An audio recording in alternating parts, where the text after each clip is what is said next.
All right, guys, welcome back to Wealth and Travel on a Dime. So today we want to talk about Myrtle Beach State Park and do a full-blown review. This has quickly become one of our favorite destinations.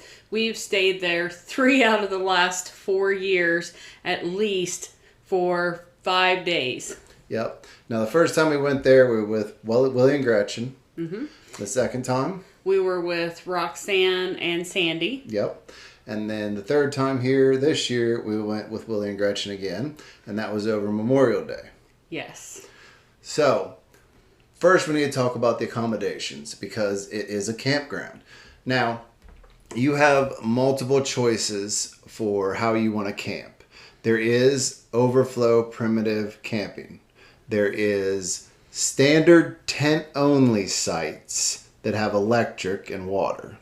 And then there's multi-use site, which is what we stayed in, and those you can back in an RV, you can have a tent. Willie and Gretchen made hammocks work in theirs.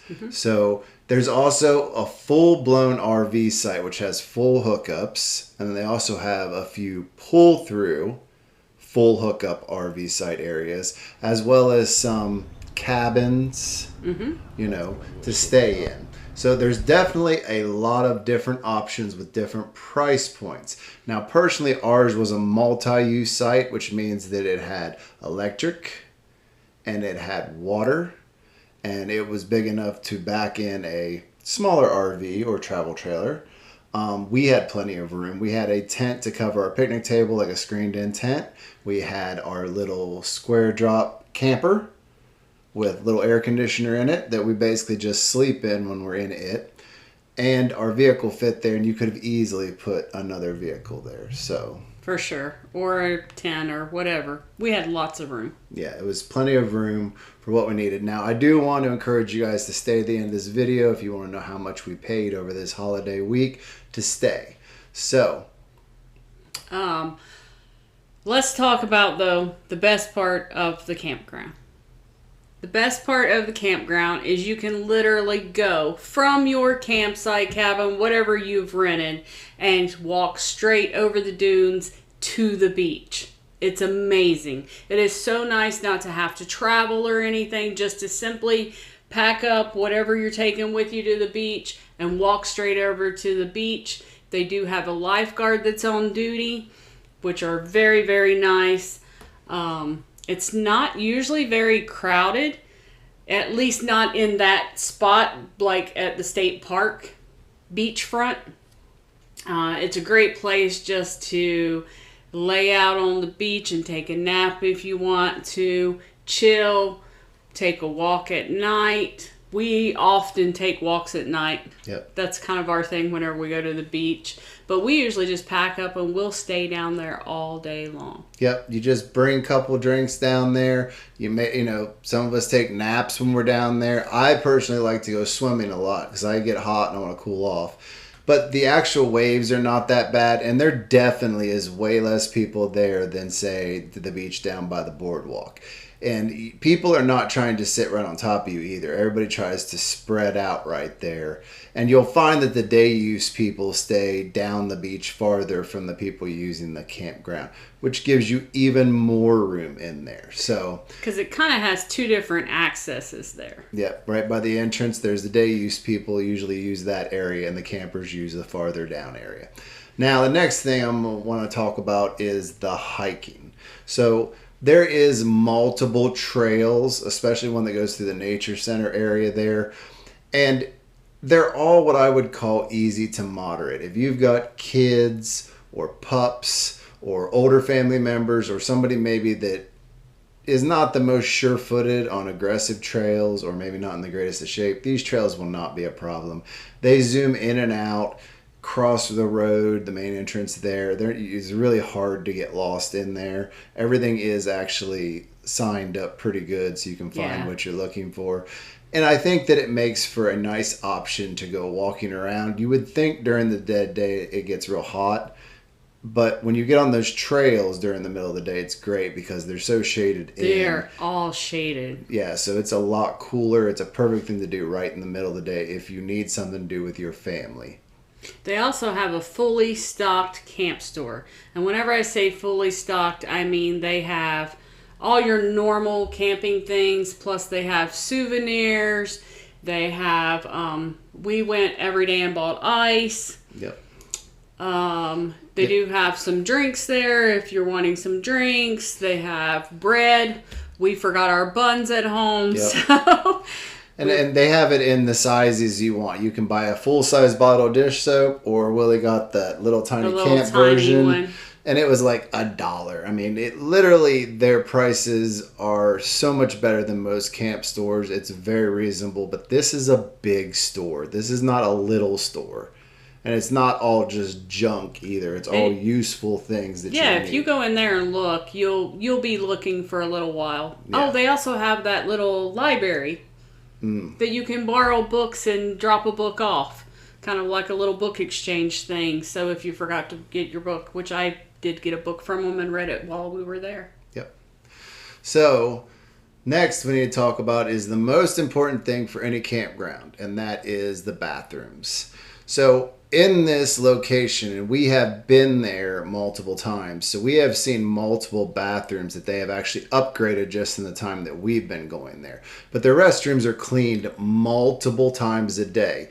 Now, generally, you'll have like an in-between clean where they come and wipe down the toilets, wipe down the sinks, and spray down the actual showers. But then there's like once or twice a day, I think once early in the morning and once in the evening, they do this weird clean where they spray the whole thing almost like a power washer.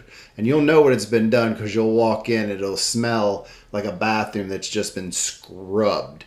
And everything will be damp from where they basically pushed it all down the floor. But they do a good job of keeping these bathrooms clean. They do a great job. And they all have mini splits in them. So they're air-conditioned bathrooms. So you're not going in there and dying.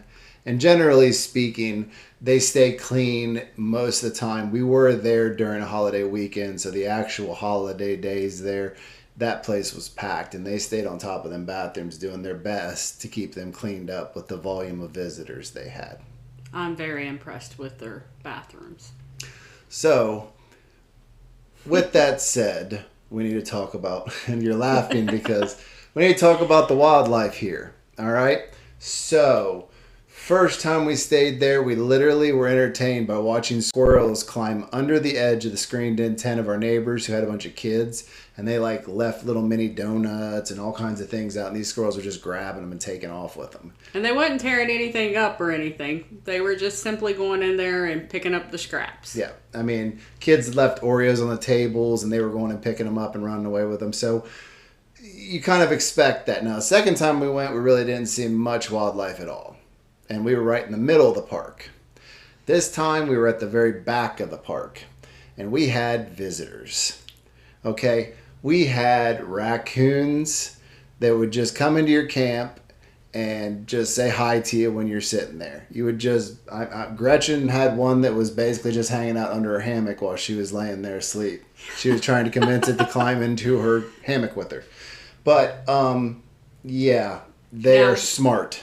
They are very smart because we have our electric cooler and that lid is pretty tight. Yes, you can't open it up easy. And he found out that he couldn't open it up very easy, but we also have some very deep claw marks from where he was trying his best to get that open. But he was smart enough that he'd already seen our other cooler before at other campers, obviously, because he opened that right up and took stuff out of it while we were at the beach. Now, mind you, all this stuff was piled up on top of the picnic table inside our screened-in tent. So, yeah. Now, I also saw people with the pop-up trash cans. And they were going through it. we walked by and you just see this pop-up trash can doing this, like the wiggle. And the raccoon was inside of it. So you definitely want to put things in your car when you're leaving.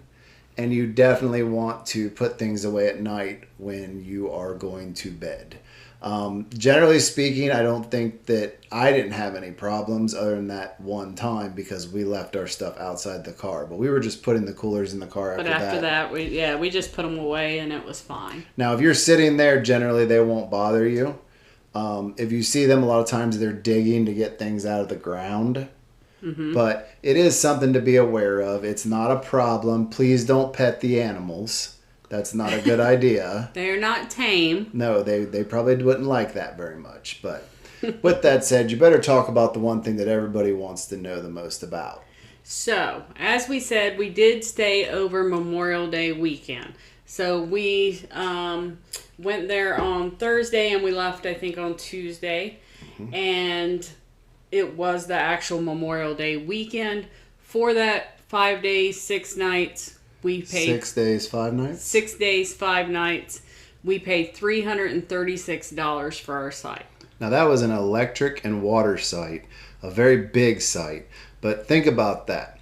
If you went anywhere else and tried to get what could be called nicely beachfront, you know, if you stayed at a hotel that maybe was 1 block off the beach, or an Airbnb that was 1 or 2 blocks off the beach, which is essentially the walking distance I think it equates to. Our 2 block when we stayed with the couples trip down there was about that same distance to walk to our campsite to the beach.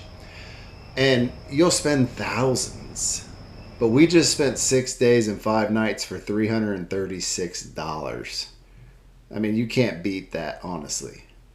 So now, another thing that I did notice whenever I was looking at our pricing, they didn't charge extra for Memorial Day. Oh, really? It was $60 a day for our site for any day. So that's something different. The point is if you were to say, I want to stay on a place that's essentially beach adjacent for $60 a night, I mean, come on, guys. Really? So it's hard to argue the value here, you know? Now, they do have off-season rates. I do know that. So depending upon when you go, your pricing model surely will be different. But really, we could have fit... You know, we could all shared one site easily. We could have. So if you have a bigger family, can you imagine the value of taking like a 4 or 6 person family and paying $336 for your lodging? Even if you're tenting it up and putting air conditioners in your tents. Right. Like the girls did that Which year. That's what the girls did, yeah. I really think that it's hard to beat this value on a location like this. Now, there's cheaper sites. There's cheaper sites right along the road as you come in there that's a tent only with electric and water. And those sites are super cheap. And then there's the overflow primitive camping. Yeah, and I'm not sure what those are because we kind of always want electric with ours, so I've never even looked at them.